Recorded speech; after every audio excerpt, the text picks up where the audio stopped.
Hello students, how are you? I am your Avinash here with a new video on the concept of science. 24 years of long teaching has given me an experience that most of the students are studying science, but they feel a great difficulty in finding correlations with the terms associated with science. तो आज हम शुरू करेंगे universe concept of science. यह जो video होगा हमारा, ये वीडियो साइंस स्टडीइंग हर बच्चे के लिए ज़रूरी है। यह क्लास 6 ऑनवर्ड के लिए उपयोगी है। जो बच्चे जान रहे हैं अच्छी बात है, नहीं जान रहे हैं तो सीख लें, क्योंकि टर्म्स जो आते हैं, एलिमेंट्स आते हैं, कंपाउंड्स आते हैं, मिक्सचर आते हैं। कंपाउंड्स में कभी ऑर्गेनिक कंपाउंड आएगा, कहीं हाइड्रोकार्बन आएगा, कहीं इनऑर्गेनिक कंपाउंड्स में एसिड आएगा, कहीं बेस आएगा, कहीं सॉल्ट आएगा। एलिमेंट्स में कहीं मेटलॉइड आएगा, कहीं नॉन मेटल आएगा, कहीं मेटल आएगा। बहुत सारे ऐसे टर्म्स आते हैं। इतना ही नहीं, आप फिर देखेंगे कि सॉलिड्स में कहीं लिखा मिलेगा बॉडी सेंटर्ड क्यूबिक, कहीं फेस सेंटर्ड क्यूबिक, कहीं एमॉर्फस, कहीं क्रिस्टलाइन, कहीं फिजिकल स्टेट की चर्चा होगी, सॉलिड, लिक्विड, गैस, कहीं प्लाज्मा की चर्चा होगी, कहीं बोस-आइंस्टीन कंडेंसेट की चर्चा होगी। और बच्चे कंफ्यूज्ड हो जाते हैं कि एक्चुअली कहाँ से पढ़ना शुरू करें और कहाँ जाके यह कंप्लीशन तक जाएगा। तो कंप्लीशन तो ज्ञान का कहीं नहीं होता है, इतना तो तय है, लेकिन शुरू कैसे करें और कोरिलेट कैसे करें, इसके लिए यह वीडियो बहुत ही इम्पोर्टेंट है। और हर साइंस स्टडीइंग स्टूडेंट्स को ये जो सीरीज है हमारा कंसेप्ट ऑफ साइंस, इस सीरीज में टोटल 15 वीडियोज हैं। 1 बाय 1 सारे वीडियोज डाले जाते रहेंगे और 1 बाय 1 आप पढ़ते चलें। यहाँ मैंने शुरू किया है कि यूनिवर्स मीन्स ब्रह्मांड, ब्रह्मांड मीन्स सृष्टि। और इसको मैंने डिफाइन किया कि the sum total of all that exists is the subject matter of study of the universe. All that exists, जो कुछ भी अस्तित्व में है।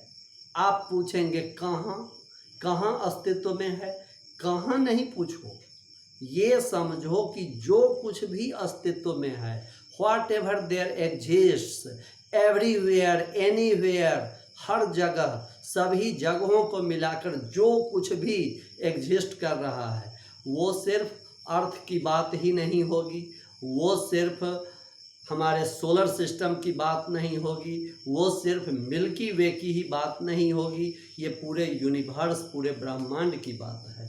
तो जितनी भी चीज़ें हैं वो सभी चीज़ें मिलकर यूनिवर्स बनाते हैं। लिखा है the sum total of all that exists is the subject matter of study of the universe. और यूनिवर्स को बनाने वाले कौन कौन सी चीज़ें हैं, जैसे कि गैलेक्सीज हैं, कॉन्स्टिलेशंस हैं, स्टार्स हैं, प्लैनेट्स हैं, सैटेलाइट्स हैं, मीटियर्स हैं, मीटियराइट्स हैं, कॉमेट्स हैं। ये सारी चीज़ें मिलकर यूनिवर्स को बनाते हैं।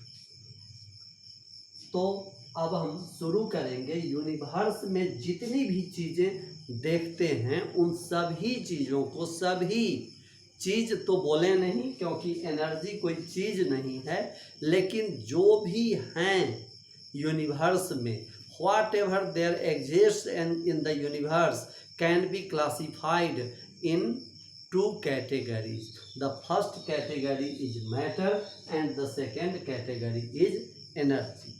अब पहला है मैटर। यूनिवर्स के कंटेंट्स को 2 भागों में हमने बांटा। पहला कंटेंट मैटर और दूसरा क्या है, तो दूसरा पार्ट है एनर्जी। अब मैटर, क्वेश्चन उठता है कि मैटर क्या है। तो मैटर को मैंने डिफाइन किया है एनीथिंग दैट ऑक्युपाइज स्पेस, कोई भी चीज़ जो स्पेस ऑक्युपाई करता है, अर्थात कोई भी चीज़ जिसमें वॉल्यूम है। कोई भी चीज़ जो स्पेस ऑक्युपाई करता है, अर्थात कोई भी चीज़ जिसमें वॉल्यूम है और जिसमें मास है, ऐसे किसी भी चीज़ को मैटर कहते हैं। लिखा है anything that has mass and occupies space is called matter. कोई भी चीज़ जिसमें मास है और जो स्पेस ऑक्युपाई करता है वो मैटर है। अपने चारों ओर इंक्लूडिंग योर सेल्फ टू, अपने आप को भी इंक्लूड करो और अपने चारों ओर की हर एक चीज़ मैटर है। चाहे आप देख रहे हैं कि a cow is grazing in the field, a horse is running there by, a bike is running very fast, या कोई फ्लाई उड़ते हुए इधर से उधर जा रही है, किसी प्लांट का बॉडी, किसी एनिमल का बॉडी, चौक है, डस्टर है, ब्लैक बोर्ड है, एनिमल्स हैं, प्लांट्स हैं, बिल्डिंग्स हैं, व्हीकल्स हैं, स्टेशनरी है, या गैस है या लिक्विड है। गैस लिक्विड इसलिए कि ये ऊपर की जितनी भी चीज़ें हैं ये सभी सॉलिड हैं, तो ये सारी की सारी चीज़ें मैटर हैं। अब मैटर को हमने जो डिफाइन किया कि एनीथिंग दैट हैज मास, कोई भी चीज़ जिसमें मास हो। अब प्रश्न है कि मास क्या होता है, तो मास होता है amount of matter.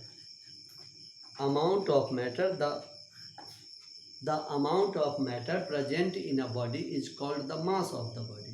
For example, these are two pieces of chalk. This is a larger piece and this is a smaller piece. Both these pieces of chalk necessarily consist of chalk particles, and chalk particles, chalk is a compound. Chalk, calcium carbonate is the name of the compound present in it. It contains large number of calcium carbonate molecules. At the same time, this piece of chalk has a smaller number of calcium carbonate molecules. Therefore, the mass of this piece of chalk is less and the mass of this piece of chalk is larger. तो मास को कैसे पता कैसे करेंगे, major कैसे करेंगे, कैसे major करेंगे मास को? तो मास को मेजर करते हैं ग्राम्स में, किलोग्राम्स में, पाउंड में, टन में, क्विंटल में, शेर, पसेरी, कनमा, छटाक। अब ये शेर, पसेरी, कनमा, छटाक इन दिनों यूज्ड नहीं होते हैं, लेकिन ये सब भी यूनिट्स हैं। तो ऐसा यूनिट मास का kilogram, CGS unit gram and FPS unit pound. तो जिस भी चीज़ को ग्राम या किलोग्राम में आप मेजर करते हैं तो आप उस मटेरियल के किस फिजिकल क्वांटिटी को मेजर करते हैं, तो आप उस मटेरियल के मास को मेजर करते हैं। यहाँ हो गया। अब इधर है सेकेंड पार्ट है एनर्जी। एनर्जी को हमने लिखा, डेफिनेशन है the capacity to do work is called energy. Energy enables a machine, energy enables a machine including the body of a human being to do work. Machine energy क्या करता है? Energy किसी machine को work करने के लिए enable बनाता है। और मैंने कहा कि मशीन में इंक्लूड करो the body of a human being, the body of a human being, the body of an animal, सभी को छोड़ो, सिर्फ ह्यूमन बीइंग की ही बात करते हैं। तो किसी ह्यूमन बीइंग का बॉडी क्या है? तो ह्यूमन बीइंग का बॉडी एक मशीन नहीं है, बल्कि rather it is an industrial belt which consists of a large number of machines, a large number of factories, and all those necessarily require energy to do work. फिर आगे है energy is measured in erg, CGS unit of energy is erg. Energy is measured in calorie, energy is measured in joule, joule is the SI unit of energy.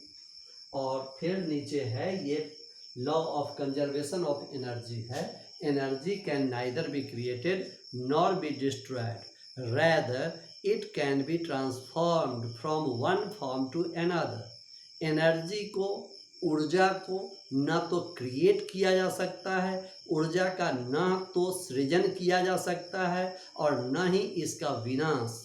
Energy can neither be created nor be destroyed, इसको destroy भी नहीं कर सकते हैं। Rather बल्कि इसे एक रूप से दूसरे रूप में, एक रूप से दूसरे रूपों में बदल सकते हैं। हीट एनर्जी को आप बदल सकते हैं काइनेटिक एनर्जी में। हीट एनर्जी से आप इलेक्ट्रिकल एनर्जी प्रोड्यूस कर सकते हैं, तो हीट एनर्जी का ही कन्वर्सन है।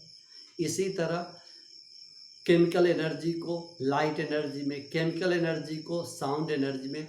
One form of energy can be converted into another by means of different devices.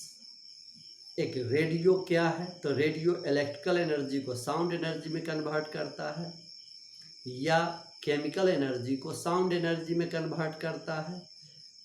Television क्या है, टेलीविज़न इलेक्ट्रिकल एनर्जी या केमिकल एनर्जी को light energy and sound energy में कन्वर्ट करता है। तो ये हमारा कंसेप्ट ऑफ साइंस का पार्ट 1 पहला वीडियो है।